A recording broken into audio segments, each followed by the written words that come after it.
my 6-year-old went to nursery school here, and my 3-year-old is starting here. So he's walking into this building, I get all warm and fuzzy. So if I start drooling or saying, little childlike things, just bear with me for a second.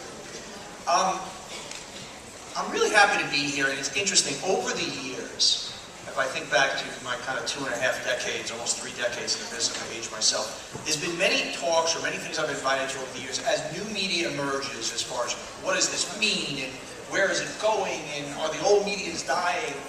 And what's fascinating over the years, what I've learned, a little bit what I'm here to talk about today, and I don't want to throw cold water on anything, I almost want to kind of contextualize everything that's happening in social media with the lessons I've learned that although as a marketer, as an advertiser, as a guy that sells stuff, and on some level we're all selling something here, we need to embrace this, we understand, we need to love it, we need to nurture it, we need to celebrate it, we need to see how it works, exploit it in the good sense of the word.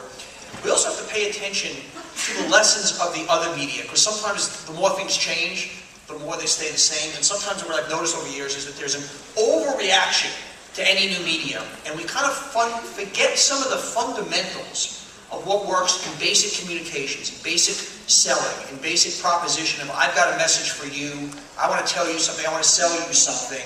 The things that work, whether it's door-to-door selling, whether it's television, whether it's outdoor, whether it's social networking, and I kind of want to get into that and give some examples of the guys that are doing it right, because they are paying attention to what I'll call some of those kind of rules of engagement in selling people stuff, in connecting. And so I want to kind of go through that. It's just interesting to see in this emerging, dynamic new world, how some of the pillars of the past we've got to pay attention to, and that's the way we'll be successful in this new world.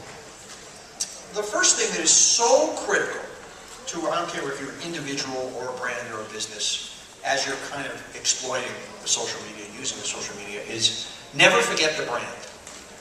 You can do the niftiest thing. You can get, 1 million eyeballs. You can, get the meter running. But if at the end of the day, the message you're putting out there is not in concert and is not built on the values of your brand, because a brand is a set of values, it doesn't matter. You don't win the game. And sometimes the tendency with any new media is to rush into the media and kind of use it for what it is versus forgetting who you are. A great example, for instance, is Doritos.